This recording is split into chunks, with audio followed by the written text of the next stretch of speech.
Hi everyone, welcome back for another video, a test drive video. Today we are in a Skoda Enyak.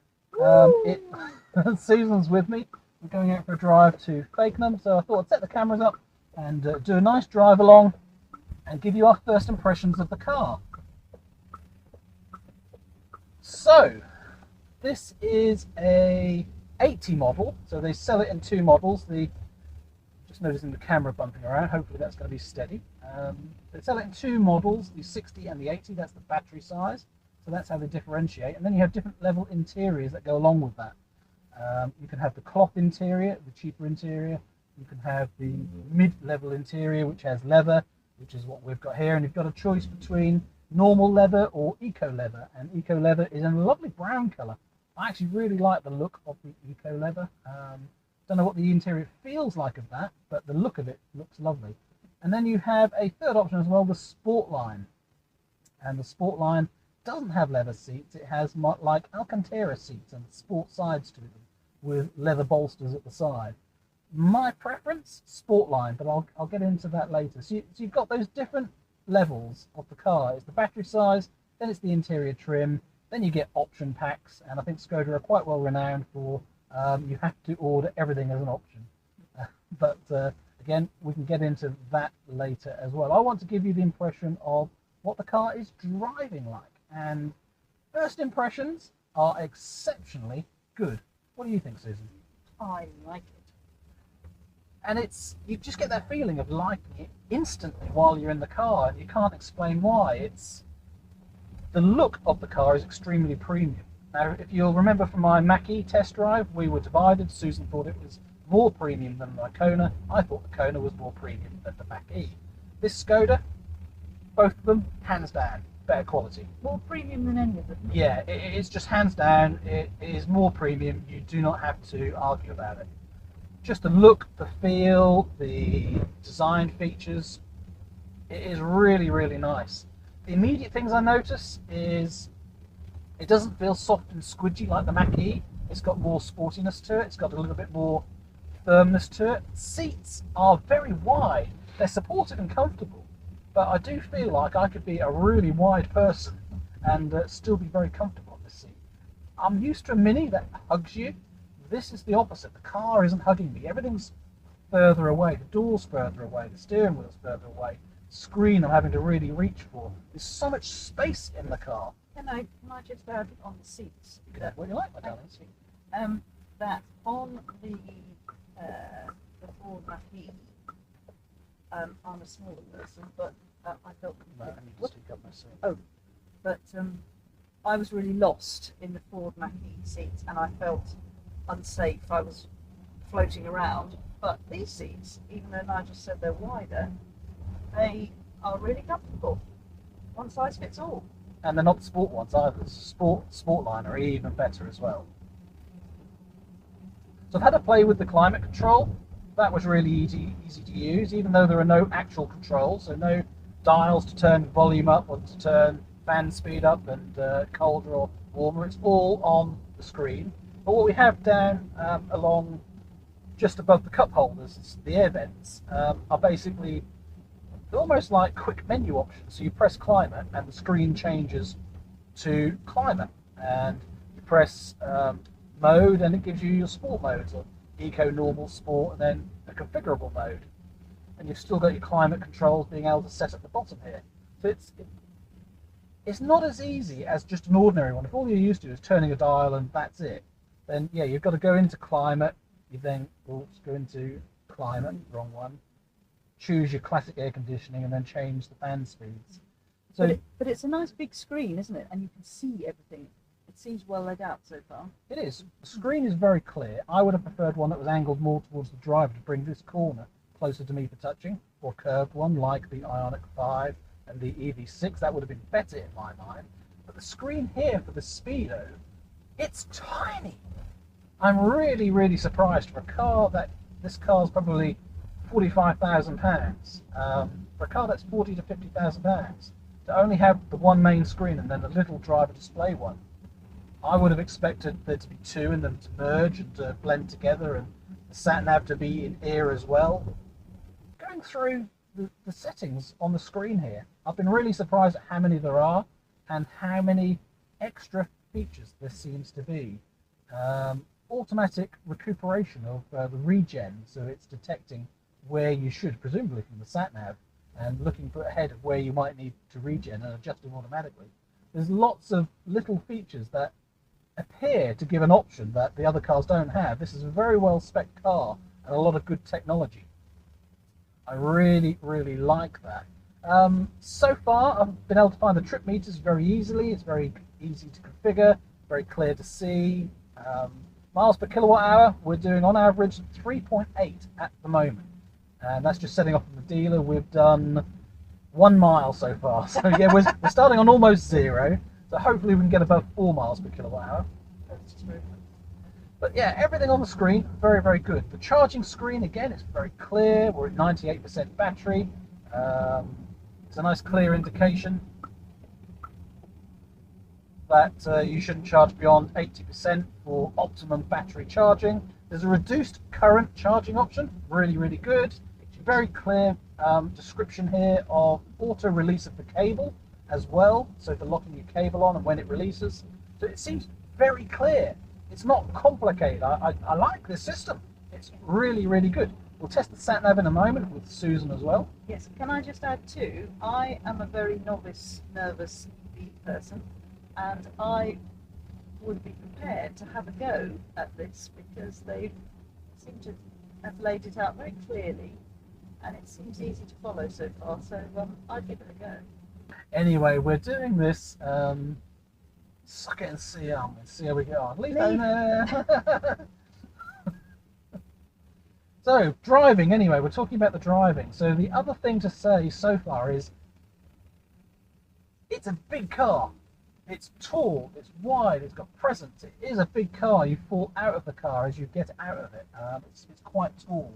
But again, unlike the Mach-E, where I said although it's tall, the doors look like a van's door because the door card isn't well designed with it. This seems to have tall doors as well, but just the design and the look of it looks right for the car. From the outside, this looks more like an estate car, not a huge SUV. But on the inside, I can adjust the seats so low, I feel like I'm a dwarf or a really tiny person, a child. I know. I feel like a child sat in the bottom of the seat, and I have to raise it up. I always sit as low as I can in a car. This one, I feel like I have to raise myself up to suit the position of the car. Very nice. The steering's light. It is quite dynamic. It's instant, but you can feel it's like electronic. It's not directly connected with the wheels. So there's not as much feel as I would ideally like, but it's extremely comfortable.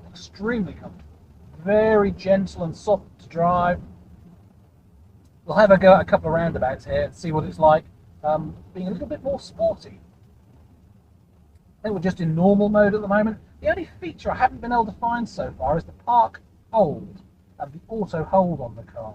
And a lot of cars, I find that feature absolutely critical because when you come to a stop, it's about how it grabs you and lurches as you stop. And then when you start away, whether it lurches when you pull away. And it's got a little bit of that. I'd like to turn it off to get some smoothness. And I haven't been able to find the option for it. Anyway, let's come out of the corner a little bit quicker. We've got nice lights on the indicators. Performance, this is not a high performance car. This is a little bit slower than the Kona performance wise, and it's bigger, and it felt it. That was not super fast accelerating, but it was plenty, absolutely plenty. So let's have a go at mode and turn it into sport mode. All right, that's sport, accelerating from 60 through to 70, but it didn't, I wouldn't say pin you to your seat, but it didn't move me into the back of the seat. There's very little there. So from 55 miles an hour, accelerate. Very subtle and gentle. So this is not a sporty car. This is not about performance. So that was in sport mode. Turn it down into eco mode and see what it's like at the next roundabout. But again, you know, this is an SUV. It's not a sporty car, so you don't want that. For me, I'd be buying this car because it's got enough performance, But I wouldn't be driving it for the fun driving experience. It's more about the practicality and how it can eat up the miles, and you can do touring in it. That's what this car's suited for. Like my first thought, you wouldn't want to be driving this around the city and doing city driving. It's just unnecessarily big, it's unnecessarily uneconomical, and it's just not for nipping in and out anywhere.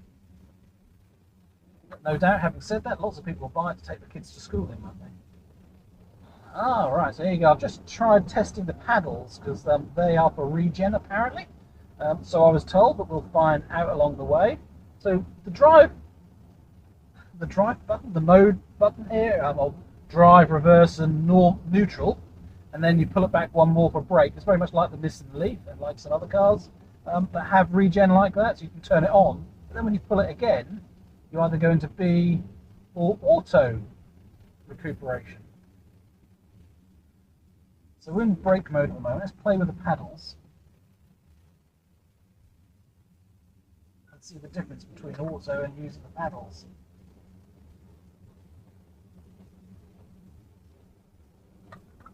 Coming behind.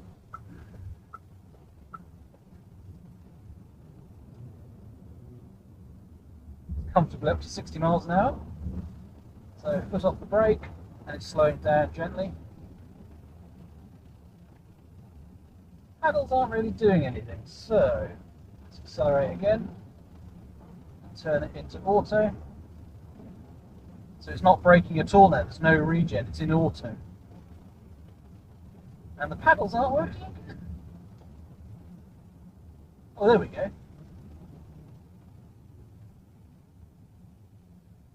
Right, so auto recuperation seems really good. It's doing its braking for me.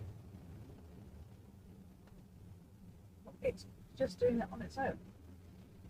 Yeah. These paddles aren't doing anything at the moment. So we're in auto.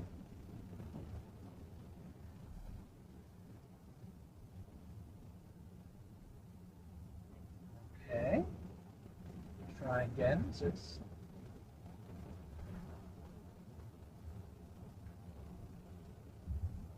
who knows what they're for, though. So I'm pulling up to this Ford Focus in front. I'm not on the accelerator or the brake. We are coasting. We are not slowing down. We're in auto at the moment. At 41 miles an hour. It's got a nice little A next to the deeper drive, so it's telling me it's in auto mode. Is that cruise control then? No, this is just the braking. We're not on cruise control. I haven't tried that yet. So many bits of tech to try on the car, but just trying to try them one at a time.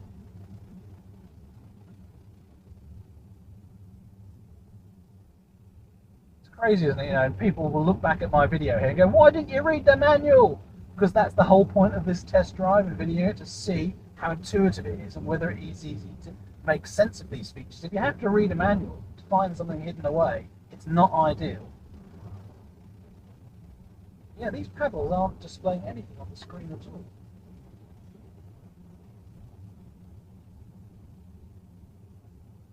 Maybe there's a menu option to turn it on. Vehicle.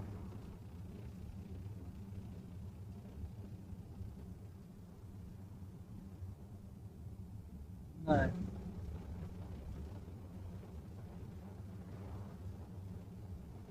Assist systems.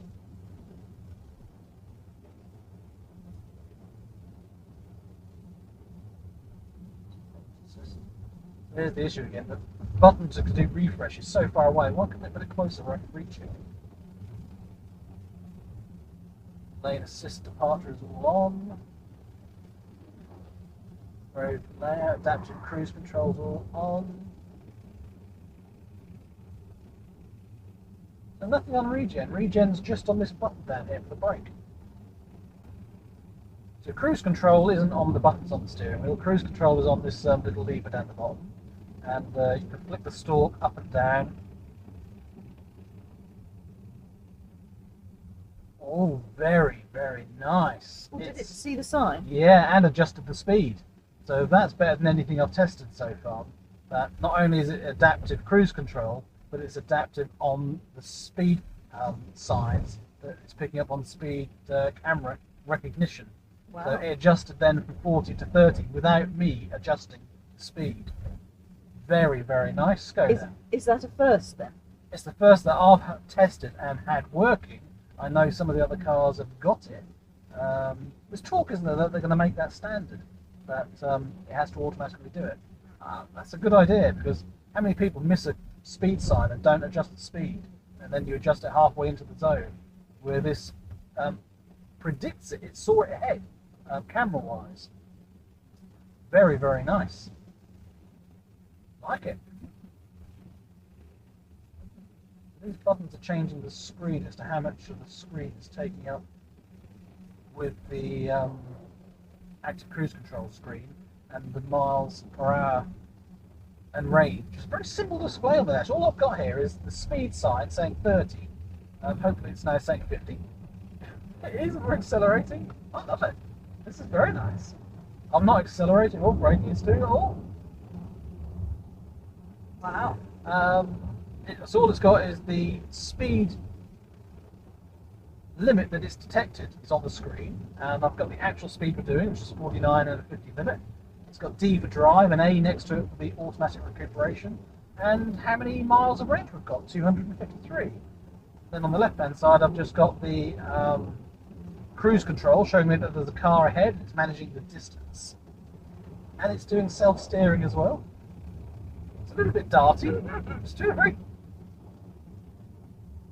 Oh, it really is like computer controlled. It's doing a very good job, but it's, you know it's doing it. It's not subtle. Very nice. Take over steering. Yeah, thank you very much. Nice system. Nice system. It's got a mind of its own. Yeah. But it's nice. It's like a nice person's helping you, not a really annoying one. And while I'm praising this car, unlike the Ford Mach-E, Perfect fit. I've really got to say that this Skoda Enyak has the most comfortable and easy to get into and out of seats of any car I've tested so far. It must have a stonking great battery if it's got 253 miles range at 98%.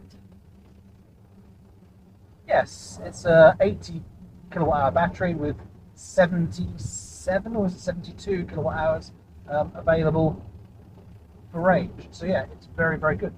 It's a good sized battery. So that's better even than the Kona? Or is Yeah, it the just Kona was proportionate? 64 using. Yeah. So it's a bigger battery. It's a bigger car, it's less efficient. So range wise, the Kona, when you're driving economically like we are right now, probably got better range. But yeah, cruise control, so far, very, very good. Regen, I haven't quite figured it all out yet. Well, I'm disappointed with myself that I am pressing these paddles, expecting them to do regen, because the guy at the dealer said they adjust the speed of the car, and they don't appear to adjust regen. So one of the other things on the dash, along the very bottom, underneath where it's got the range left to go, there's a blue line to the left and a green line to the right. And there's a very nice bar increasing as I accelerate. It's a green line increasing, showing you more power. And as you let off, you're seeing the amount of regen you have in blue. So that's really nice. It's nice and smooth and granular. So Susan for economy would be doing coasting and not having anything to show up at all. Not too bad. So a nice driver aid on the screen. It's just got lots of stuff, but it's not all in your face. I just want to know how to control regen levels. So far, maybe there isn't. Maybe there's no regen levels in this. Maybe it's just on or off. I have no idea what the paddles are for.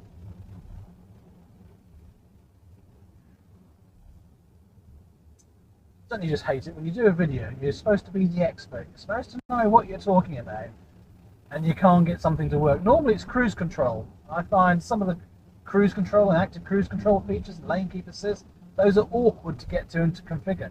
In this, that seems easy. But the pedals, no.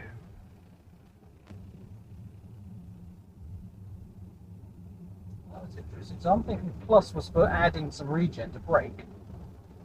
Well, actually, right. So there you go. So how bizarre is that? So I'm in auto recuperation mode, and if I accelerate, we are in sort of coasting because it's auto. Now normally I'd pull the plus lever to brake because plus is more regen, but actually no, I can go 1, 2, 3 levels. Oh, how bizarre is that?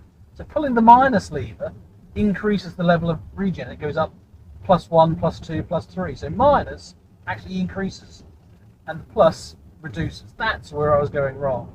How bad can I be that I should get it wrong then? Minus is plus, and plus is minus. So recuperation means regen. Yeah. So yeah, if you want a bit more regen, press the plus. No. Press the minus. There we go. Now we're in level 1 regen. Oh, right, now it feels right. Accelerate, now it's in auto. So how bizarre is that? Plus is minus. Yeah, plus is minus. But what's the thing? What's the thinking? It's minus. I don't know. Minus slows you down more. Maybe. I don't know. Yeah, that's a bit bizarre. They've literally got the symbols on the pedals the wrong way around. Just about a mistake, manufacturer's mistake, maybe. Yeah, you've got to presume that is a mistake. Yeah. Well, it's not me being crazy, it's plus should be more. It's more what? More speed, less braking? I don't know. I don't know, it's more into the battery.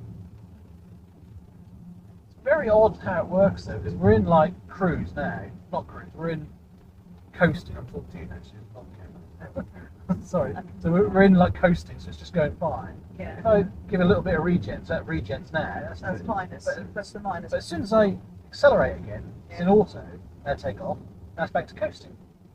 It's not keeping the level, so it's only for manual braking. So it's done that by itself. Yeah, it's not changing mode and keeping the mode. It only does it at that instant on the paddles. I need to get that on camera. Does that make sense? So if I want to brake now I press the brakes, it does it. As soon as I accelerate again, we haven't changed regen mode, we're still in zero, we're still in coasting. So it's only for that instantaneous moment. But why you'd want the other panel, I don't know.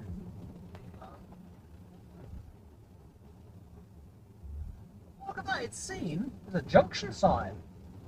Oh, Saying that there's a new. junction It's sign. giving Yeah, road the other one signs didn't pick as that. Yeah. well. Yeah. That's very good. It says 30 ahead. Oh, that's good. Yeah. Yeah, so it gives you time to slow down. And that's And now, but as you say, it's going to look and do it yourself. Do it. that is so good. That is the best facility yet. Yeah.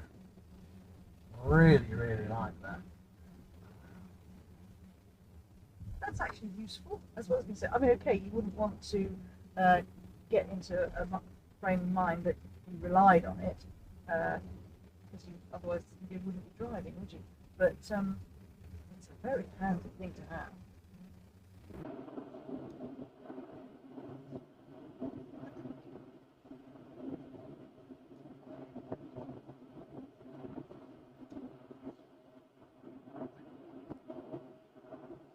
So you've got vehicle over here and telephone. Can you show both at the same time? So okay, it goes back to vehicle. It's a shame you can't see the data for miles per kilowatt hour at the same time as the sat nav, Yeah, because it's not on here either. Okay, that would be it. That's the first feature that we've discovered that we'd actually got right. But then anything with being so forward far doesn't need to have that. Okay, so.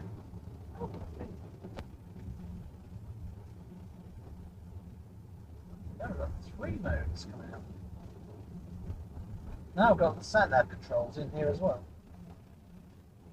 Roundabout here. Just the first time I've heard the electric noise. Please follow Can't the hear Reserve anything S outside. 48 for 4 miles. Yeah, I couldn't hear a best. It's very quiet inside. They haven't even mentioned that. It's very quiet. Yes, it is. I mean, they're big tyres. You'd expect a lot of road noise, but it's not. It's very quiet. Across the white line. Yeah, it gives you a simple head warning saying you've done it wrong, no beeps. Oh, that was nice, because the cooker used to be a bit intrusive. Yeah, turn that off. It's very nice. The automation systems are nice. I must confess though, I don't like the stalk. I'd rather have the buttons. They're very stalk orientated in this car. So what have we done trip-wise so far? Vehicle 3.8, and that's going gentle. We've done 30 miles, but we started with 255 miles, and we've done 30. So it should have been 285, but it's down to 245. So we've only gone down 10 miles, we've done 30. Wow. So that's quite good. It's very good, yeah. But 3.8, that's thrashing the mini, isn't it? Please 3.8 is turn not right great. 600 yards onto Rutt Road. Okay, we haven't been driving super, No, but this sort of speed, you'd expect a 5 in the Kona. yeah. Kona's just so much more efficient.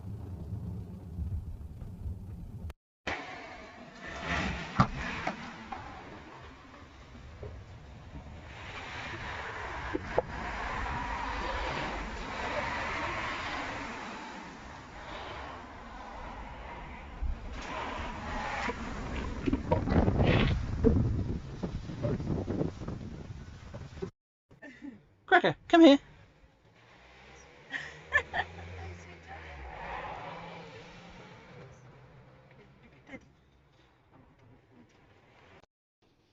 Okay, that's it for our review video. Thank you so much for watching, and if you haven't guessed already, yep, I had more audio issues with this video and hence have struggled to put it together. Anyway, I'll leave you with some images that I took of the Sportline version and the car that we actually tested. So the red one is the Sportline, the blue one is the one with just the leather interior. Anyway, thanks again for watching. Take care. See you again soon for more videos on solar, batteries, and electric cars. Bye for now.